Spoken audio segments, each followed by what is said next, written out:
Hello and welcome once again to Ivy English. I'm Karen. And I'm Chris Gorski. Today is April 13th, and please turn to page 37 in your magazines. Today we're going to hear part one of a two-part article about a really interesting adventure. We're talking about An Undersea Adventure with Captain Nemo, which of course refers to Jules Verne's science fiction classic 20,000 Leagues Under the Sea. And this will help orient you because this is not mentioned at all in part one. If you only follow the article, you wouldn't know that until tomorrow. So we actually talked about Jules Verne several months ago. We talked about Around the World in 80 Days. And one thing we mentioned is that his books were often widely and improperly translated. And they often were kind of viewed as books for kids. And so things were cut out or changed or simplified.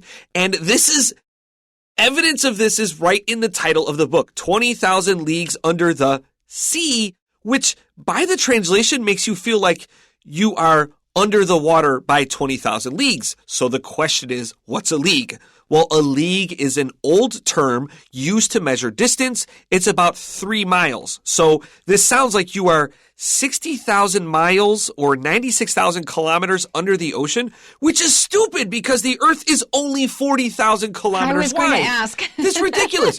So the mistranslation comes from under, it should be 20,000 leagues through the sea. That's not how totally deep you are, different. but how far you go. That's totally different. That's right. So this is a book about people traveling by submarine around the world twice. It has nothing to do about how deep they go.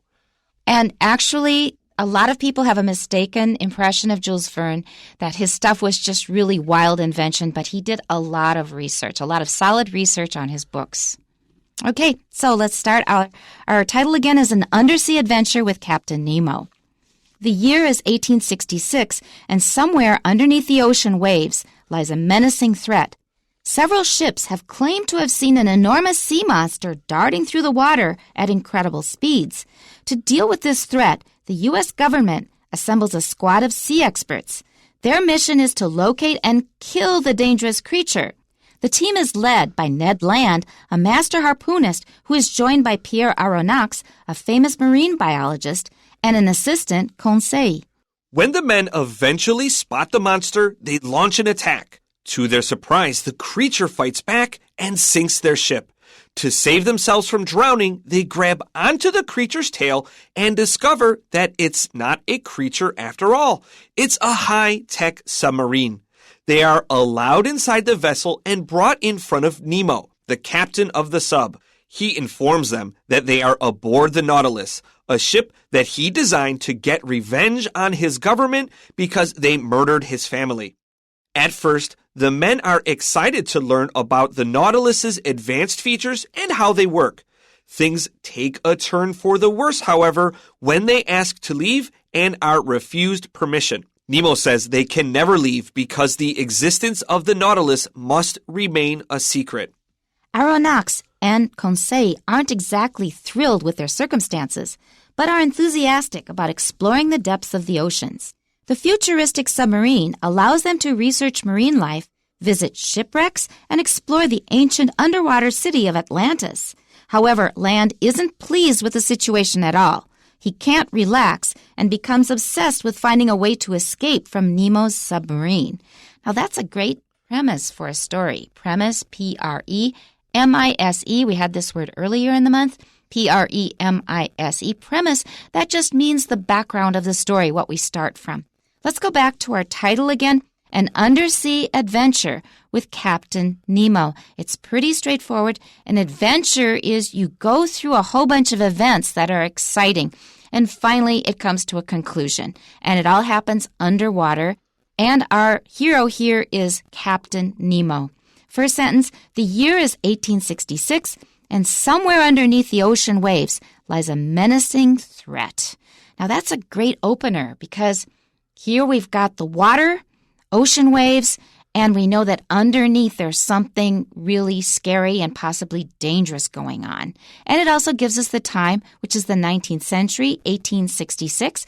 The Civil War has just finished up. That's exactly right. A historical context is always really useful when thinking about classic novels that we discuss often. And I recommend anybody that's going to read classic novels, Think about when the novel was written and do just a little bit of research into what life was like back then. It helps you understand what the people are thinking, what they can use or do with their free time, or what kind of things they must do every day. And it helps you kind of get into their mindset. 1866, just as Karen said, is right after the Civil War. It's the Qing Dynasty. This is a time when the idea of a submarine is a really new idea. Even just iron-plated ships is a very, very new idea. And actually, this helps us kind of appreciate what kind of an imagination Jules Verne had, because he was right about a lot of the stuff that he thought up totally from his own imagination. I like the word menacing. Menacing is Latin for threat. So beneath the ocean waves lies a threatening threat. Exactly. Several ships have claimed to have seen an enormous sea monster darting through the water at incredible speeds. So there's a lot of great vocabulary here. I agree. So claimed to have seen, have claimed to have seen. Watch that tense. So that means they have said this and they have seen this. This is a perfect tense. That means that it's something that has been accomplished and is still relevant for the present. And what did they see? There was a huge monster living in the water, a sea monster. It was very, very big, enormous, which means very big. Darting, that means moving jerkily. So quickly go here, then quickly go there, and quickly go another place. That's darting like a dart, which is something you throw at a target. It's a game. Through the water at incredible speeds. They're doing it very, very fast. And of course, we have speeds here. So we're thinking that while they're darting, sometimes they're a little faster, sometimes they're a little slower. But I would say, generally speaking, this is quite fast indeed. To deal with this threat, the U.S. government assembles a squad of sea experts. So, of course, the government has to step in. And I read a book recently that made me really appreciate the role of the U.S. government. It's called The Fifth Risk. It's by Michael Lewis, if you're interested in looking at it. Actually, he makes us understand that a government of a country has to do all kinds of things that any company that's trying to earn a profit won't do because it doesn't make money. And one of them is to protect the people from danger. I like the word sea experts here. Let's remember we're in the open ocean, but we often will refer to the ocean as a sea when we're just talking about everything in general. That's right. But here we're talking about the ocean, okay? A squad is a group of people working together on the same topic or towards the same goal. Assemble means to bring together. Their mission is to locate and kill the dangerous creature. Now, they're afraid that people are going to be killed by this creature, so they have decided they're going to find him first and then they're going to kill it. Intersea trade was really important at this time, and getting things from Europe to the United States, or increasingly from the United States to Europe, was really important. And one of those big dangers was we don't actually know what's inside the ocean. Remember, going into the seas and going all the way down to the bottom and seeing what actually exists there was relatively unknown. And even today, indeed, it still is. There's still lots of regular discoveries from this. So for people, this was almost like going into outer space. We have no idea what's out there, so we better be proactive and try to take out big threats. People say that even now we know much more about outer space than we know about what's going on in the oceans. When they go down deep enough, they constantly find new creatures they never knew about before. The team is led by Ned Land, a master harpoonist who is joined by Pierre Aronnax, a famous marine biologist, and an assistant, Conseil. All right, somebody who is a harpoonist. He carries a spear, and the spear has some points on the end that will get stuck in a whale. Harpoons were used a lot during the 19th century to catch whales because they wanted whale oil for all kinds of purposes, like to light lamps and things. They needed whale oil. Perfumes, too. They needed a lot of things from a whale, and it was a huge industry, and it was very, very dangerous. Right. So, and you had to be very, very strong and experienced to throw one of these harpoons, which was a spear with those points sticking up, and it had a rope to it. And those whales were huge and powerful. So you need to really have a master harpoonist to manage this because it's a huge creature. So this is their best effort. This is what they're trying to do to try to meet this threat. And so they have someone who can harpoon creatures. They have a marine biologist, somebody who studies life in the ocean. And he has an assistant, Conseil. I like the word harpoon. This is French for dog claw, which is a more colorful name. Harpoon sounds interesting, but think about throwing the dog claw. To me, that's very colorful language.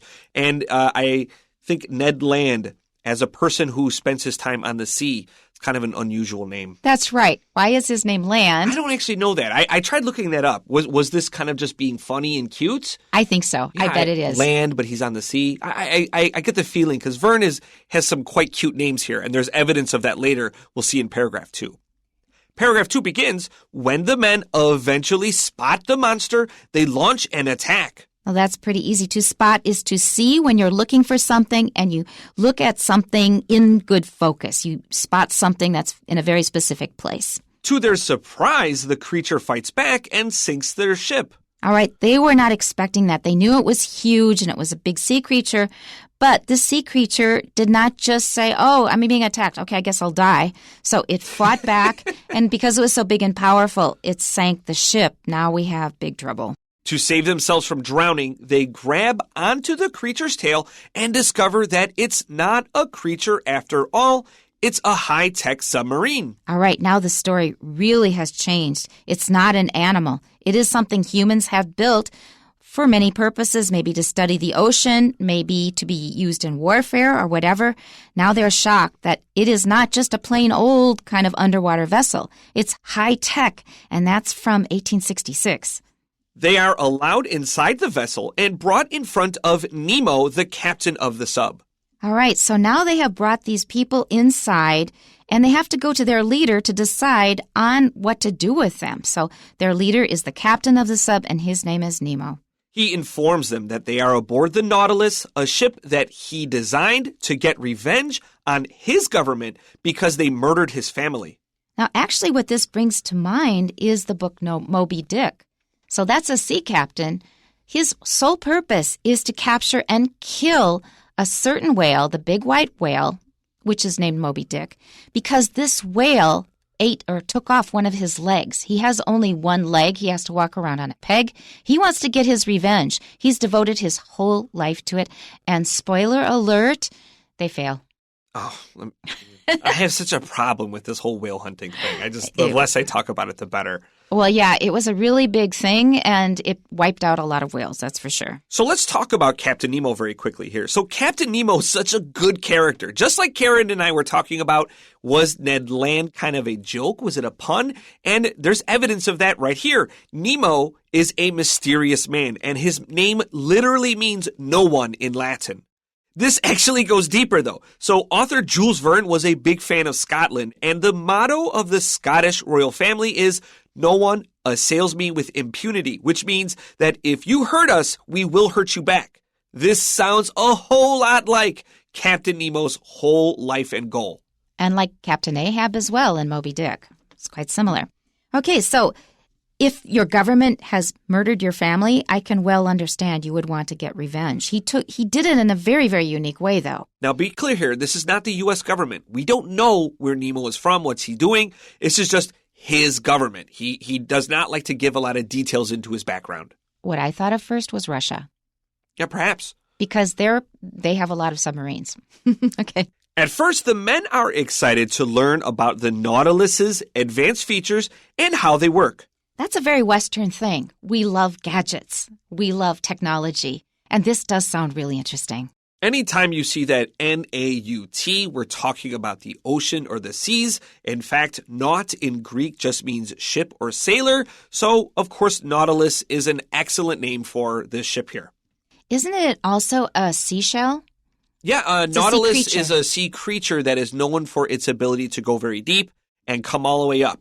Most creatures that live in the bottom of the ocean must stay there, and creatures that live at the surface of the ocean must stay there. Their bodies can't adapt to too much pressure differences, but a Nautilus, interestingly, can. That's a perfect example. That is That's really a perfect name for a submarine, right? Absolutely. Our next sentence says, things take a turn for the worse, however, when they ask to leave and are refused permission. Okay, now this was really interesting here. I loved the tour, but I think I have to get home. My wife has dinner waiting for me. Is that okay? And, well, what does Mr. Nemo say? He says, Nemo says they can never leave because the existence of the Nautilus must remain a secret. Looks like his supper's going to get cold. Okay, so that they cannot leave. They're now stuck on this submarine. What is going to happen? All right, our last paragraph for today. Aronnax and Conseil aren't exactly thrilled with their circumstances, but are enthusiastic about exploring the depths of the oceans. Now, first of all, not exactly thrilled with is what we call an understatement. That means rather than saying that we're very unhappy with something, we'll say, well, I'm just not really that thrilled with it, or I'm not really that happy about something. That's understatement. It means they're very, very unhappy with it. So to be thrilled with something means to be excited in a positive way. But here they are not happy with what this situation right now. I would say that's quite a common phrase. If you're not familiar with it, this is something worth drawing a star around because you're going to hear it quite regularly if you develop relationships with foreigners and they want to not be too negative about something, even though they really are. So actually, Chris just told me about this movie that he saw that he loved. He says, Karen, you got to see it. So I went to see it. And then Chris says, well, how did you like it? I go, well, I wasn't exactly thrilled with it. Oh, come on. You're telling me you didn't love the Super Mario movie? I probably would have enjoyed that one. So I'm trying to be polite through understatement. I'm not saying, God, that was a horrible movie. Why did you ever recommend it? I'm just saying, right. Don't. It's too direct. Yeah, I wasn't exactly thrilled with it. That means I didn't really like it that much, but I'm trying to be polite. Okay, to be enthusiastic about. They're not really happy that they're trapped in this submarine, but they're also kind of fascinated by it. They're intrigued by it because they are now deep in the ocean. And they have a marine biologist here who wants to know more about life in the ocean. So they're thinking, actually, we should use this opportunity to learn more about ocean life. So pay attention to some of our plural nouns here. So we have the depths, meaning how deep something is. Something is very deep. This is always plural. We could use the depth of something. But when we're talking about the depths of despair. There we go. The depths of the oceans is also an unusual one because we almost always talk about the ocean as a singular. But here, because we're kind of talking about the seas in general, the oceans in general, we can make this plural. It's not terribly common, but it's also not super unusual either. It means actually the ocean in many different parts. So you're visiting very different parts of the ocean, so we can say the oceans. And I just said the depths of despair. Despair is D-E-S-P-A-I-R, D-E-S-P-A-I-R. Despair means you are very, very sad and you're giving up. And to make it even more intense, we can say the depths of despair. That means it would be hard to be even sadder than I already am. And there's another word here with S, namely circumstances. We wouldn't say circumstance. Circumstances is a whole set of things that are going on around you. Circumstance we can chop into two parts. It's a nice Latin word that means to stand and around something. At the beginning of the program, we talked about 20,000 Leagues Under the Sea, the title of today's book, and we said that the world is 40,000 kilometers around, or its circumference. And that circumference we can see at the beginning of this word, circum, because we're talking about the situation around a person, and that's where the circumstance comes from. Stance is how you're currently standing. So think of a soldier. Sometimes they're standing with their legs very straight. Sometimes they might have their hands behind their back and their legs are a little bit open. That's your stance. Next sentence, the futuristic submarine allows them to research marine life, visit shipwrecks, and explore the ancient underwater city of Atlantis. Now, did Atlantis really exist? A lot of people believe that it was some underwater city that was lost and we can't find anymore. And maybe a lot of people are still looking for it. So that's what Atlantis is. Our next sentence, however, land isn't pleased with the situation at all. So here's my theory on why Ned Land is called Ned Land. He is not enjoying his time on a submarine on the ocean. Even though he's a master harpoonist, he still likes to go home to land. He doesn't want to be on this boat anymore. It's time to go home. As Karen said, his dinner's waiting and now it's getting cold. Ned Land also is a person that sees situations very, very clearly, which I also think plays into his character as the hunter. So he's able to, with good vision, he's able to be a good hunter. But also he understands that Captain Nemo is an unstable and kind of problematic character, we probably should get away from this guy. And I think that kind of a little bit of what we were talking about earlier, where Jules Verne is putting some name and character together to help build a person. Our last sentence for today, he can't relax and becomes obsessed with finding a way to escape from Nemo's submarine. I don't think anybody wants to be held captive by anybody. So he can't relax. That means he can't just kind of sit back and live life at his ease. He's constantly worried about how the heck am I going to get out of here? And he becomes obsessed with. That's a great expression to know. It's not a good state to be in. If you are obsessed with something, that means you cannot think about anything else. You're constantly thinking about it and talking about it, sleeping with it, living with it. If you're obsessed with something, you're going to drive your friends nuts. But he now is desperate to get out of this submarine. So he's constantly thinking about how the heck can I escape from here? Okay, before we continue, let's look back at the word obsession. So in the middle, we have SESS, which is related to control and who will be in control next. For example, the word succession. And obsession is related there because it comes from the word to siege. And a siege is a military maneuver where you surround a city or a town or some kind of thing and you force them to give up because you control the food coming in and out of a place. This was an old and important military tactic to force cities to just quit fighting for a team. We're going to surround you. We're not going to let any food in. We're not going to let anything out. And you're stuck inside there. And we're going to starve you out. They can still do that in modern times with shipping. Perfect. All right. Just before we wrap up today, let's just share a little bit of background about our friend Jules Verne. So Jules Verne actually grew up in a busy port city in Western France. And he lived actually on a man-made island. So he spent his youth watching these great ships coming and going right in front of his house. And as a matter of fact, Around the World in 80 Days that we learned about several months ago, and today's book, 20,000 Leagues Under the Sea, were written on his sailing vessel. He would sail around Scotland and England, I believe, and he would just write. That was his thing. And so if he has a theme about travel and a theme about exploring the seas, well, now you know why. This is a guy that just lived this kind of life from his very earliest days, although he didn't always he wasn't meant to be an author. Okay. Well, there are two lessons here for prospective authors. Prospective means that if you are interested in becoming an author, number one is get out and see the world. So you have more things to write about. If you just always kind of stay stuck in front of your computer every day, you're not going to have much to write about. You won't have much to imagine things about. And the second thing is you got to write every day. That's the biggest piece of advice. If you want to be a writer, you have to just sit down and write every day. Don't make excuses. Say, I'm going to write a book someday. You just sit down, start writing, and repeat it tomorrow, the next day, and the next day. Yeah, even if it's trash, you always can just have a new idea tomorrow, right? And I think the idea is just to generate and push and grow. And that is really another good point. You have to be willing to write trash because when you first start writing, a lot of it will be trash. Oh, yeah. You just keep writing until something good finally comes out of it, and then you edit it down. My earliest shows with Ivy League are so unlistenable. I can't stand listening to them. I like to think I'm better, but I suppose everyone has to start somewhere, so get used to making mistakes. You're so humble.